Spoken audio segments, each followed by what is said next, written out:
রাজ্যে বিভিন্ন রেল প্রকল্পের উন্নয়ন, অনুমোদন এবং গতি নিয়ে আজকে নবান্নে উচ্চ পর্যায়ের বৈঠক ছিল। সেই বৈঠকে মুখ্যমন্ত্রী শুভেন্দু অধিকারীর সঙ্গে রেলমন্ত্রী অশ্বিনী বৈষ্ণব তিনি বিশেষ করে এই বৈঠকে যোগ দেওয়ার জন্যই রাজ্যে এসেছিলেন এবং যার জন্যই আজকের বৈঠকে একাধিক গুরুত্বপূর্ণ বিষয় আলোচনা হয়েছে। এবং বৈঠক শেষে প্রায় 61টা প্রকল্পের জন্য জমি নিয়ে এতদিন যে সমস্যা দেখা গেছিল সেই সমস্যা মেটানোর কথা বলা হয়েছে। বৈঠক থেকে মূলত রেল প্রকল্পের ক্ষেত্রে যে বড় ঘোষণা করা হয়েছে, ইতিমধ্যে রেল প্রকল্পের ক্ষেত্রে প্রায় 1 লক্ষ কোটি টাকা বিনিয়োগের কথা বলা হয়েছে এবং সেই 1 লক্ষ কোটি টাকা কোথায় বিনিয়োগ করা হবে? প্রায় 102টি অমৃত ভারত স্টেশন হবে বলে আজকে জানানো হয়েছে। অন্যদিকে আন্ডারপাস এবং সাবওয়ের জন্য মানে উড়ালপুল প্রায় 538টা হবে বলে ইতিমধ্যেই কিন্তু ঘোষণা করা হয়েছে। একদিকে যখন চিংড়িঘাটা মেট্রোর কাজ শেষ হয়ে গেছে, আগামী ডিসেম্বর থেকে সেই চিংড়িঘাটা মেট্রো শুরু হয়ে যাবে বলে মনে করা হচ্ছে এবং সেই চিংড়িঘাটা মেট্রো ইতিমধ্যে পরিদর্শনে গেছেন রেলমন্ত্রী অশ্বিনী বৈষ্ণব। এবং আজকের এই গোটা দিন ধরে এই রেল বৈঠকের পর যে বড় বড় সিদ্ধান্ত নেওয়া হয়েছে সেই ক্ষেত্রে বড় বিনিয়োগ একেবারে গুরুত্বপূর্ণ বলেই মনে করা হচ্ছে। এছাড়াও আজকে একেবারে সকালেই কিন্তু অশ্বিনী বৈষ্ণব জয় হিন্দ মেট্রো স্টেশন পরিদর্শনে গেছিলেন। কেবলমাত্র ঠান্ডা ঘরে বসে বৈঠক নয়, বরং কিভাবে যাত্রীরা যাতায়াত করছেন একেবারে সশরীরে গিয়ে নিজে খতিয়ে দেখে এসেছেন রেলমন্ত্রী অশ্বিনী বৈষ্ণব। সেই ছবিও একবার দেখাবো। কলকাতা মেট্রো রেলের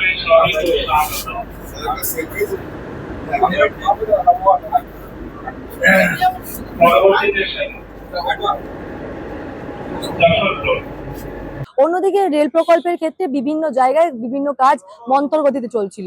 অর্থাৎ রেল প্রকল্পের আধুনিকরণ থেকে শুরু করে বিভিন্ন জায়গায় 3rd 4th লাইন তৈরি করা ইত্যাদির ক্ষেত্রে মন্থর গতিতে কাজ চলছিল বলে মনে করা হচ্ছে এবং আজকের বৈঠকের পর একাধিক গুরুত্বপূর্ণ সিদ্ধান্ত কিন্তু নেওয়া হয়েছে।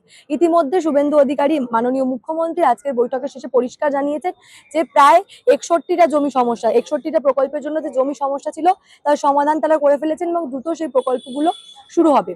অন্যান্য রেল প্রকল্পের ক্ষেত্রে যেমনটা আমরা দেখেছি, নতুন রেলপথ নির্মাণ থেকে শুরু করে 3rd 4th লাইনের কাজ, এছাড়া নতুন ট্রেন পরিষেবা চালু থেকে শুরু করে একাধিক রেল প্রকল্পের কাজগুলো কিন্তু ইতিমধ্যে শুরু করে দেওয়ার কথা আজকের বৈঠকের পর আলোচনা করা হয়েছে। এই বৈঠকে উপস্থিত ছিলেন বিভিন্ন জেলার বিধায়করা, তারাও নিজের নিজের জেলার সঙ্গে রেলের যা যা সমস্যা হচ্ছে সেগুলো বলেছেন। অনেক ক্ষেত্রেই দেখা গেছে যে বিভিন্ন জেলায় রেলের কাজ আটকে রয়েছে, বহু জায়গায় কাজ মন্থর গতিতে চলছে। সমস্যার কথা কিন্তু ইতিমধ্যে বিধায়করা জানিয়েছেন এবং আজকের বৈঠকের পর এইগুলো নিয়েই আলোচনা হয়েছে মুখ্যমন্ত্রী এবং রেলমন্ত্রী অশ্বিনী বৈষ্ণবের সঙ্গে।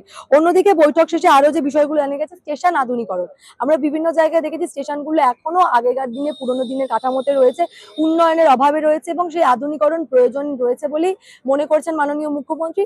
আজকের বৈঠকের পর বিভিন্ন রেল স্টেশন আধুনিকরণের কথাও কিন্তু আলোচনা হয়েছে এবং আগামীতে সেই কাজ খুব দ্রুত শুরু হবে বলে মনে করা হচ্ছে। অন্যদিকে শিল্পাঞ্চল অর্থাৎ জেলাগুলির সঙ্গে যে রেলের যে সমস্যা বা রেলের যে সম্পর্ক তা বর্তমানে খুব একটা ভালো নয়, ফলে সেটাকে আরো উন্নত করার কথাও কিন্তু সেদিকেও কিন্তু নজরদারি করা হচ্ছে বলে আজকে বৈঠকের পর পরিষ্কার করে দেওয়া হয়। পশ্চিমবঙ্গে রেল সেক্টরে 1 লক্ষ কোটি টাকার বেশি কাজ হবে।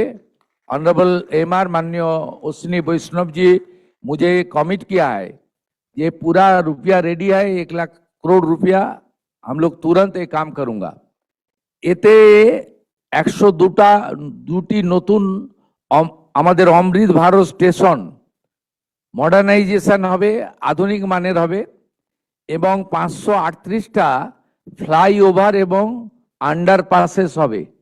ইটস এ গ্রেট অ্যাচিভমেন্ট, একটা বড় অপরচুনিটি আমাদের ছিল।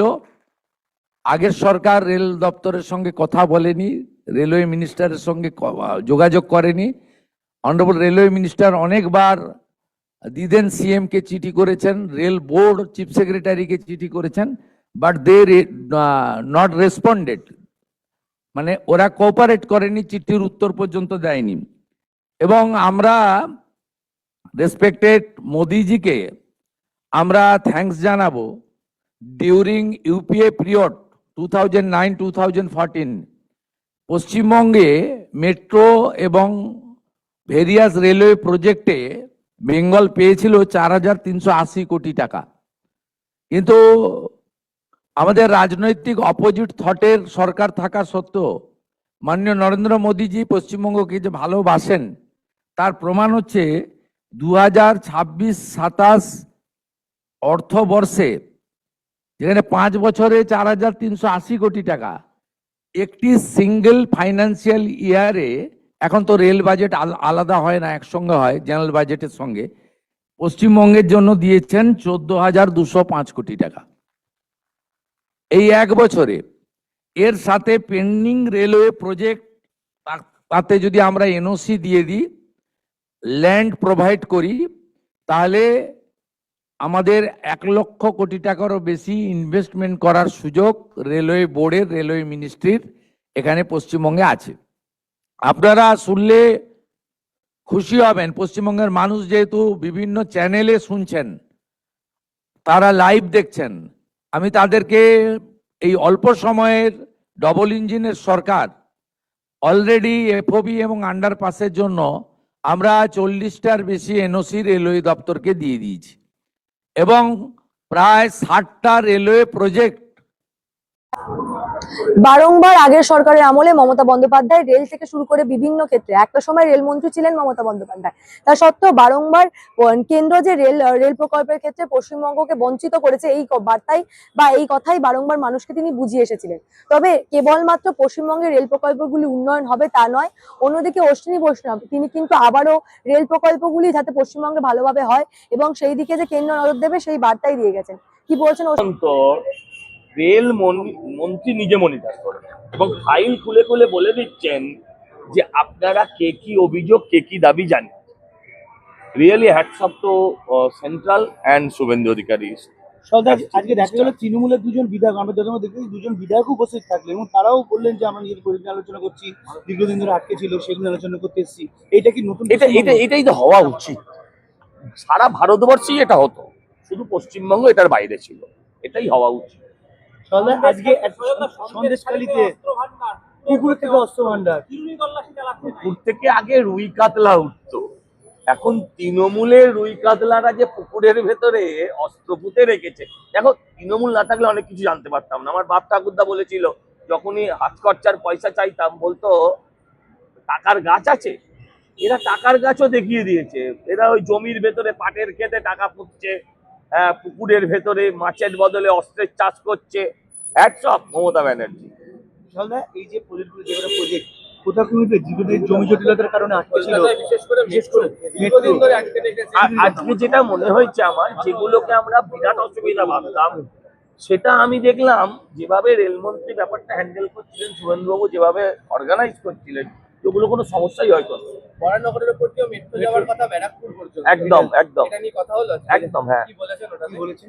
Direct Baranagar to Noapara to Barrackpore metro শীঘ্রই সম্প্রসারণের কাজ চালু হবে। আজকে নবান্নে দুটো গুরুত্বপূর্ণ বৈঠকের মধ্যে অন্যতম বৈঠক ছিল রেল বৈঠক এবং সেই বৈঠকের পর বেশ কয়েকটা গুরুত্বপূর্ণ সিদ্ধান্ত নেওয়া হয়ে গেছে এবং এখনো পর্যন্ত সূত্রের খবর যেমনটা বললাম, স্টেশন আধুনিকরণ থেকে শুরু করে 3rd 4th লাইনের কাজ সমস্ত কিছুই কিন্তু খুব দ্রুত করা হবে বলেই জানা যাচ্ছে।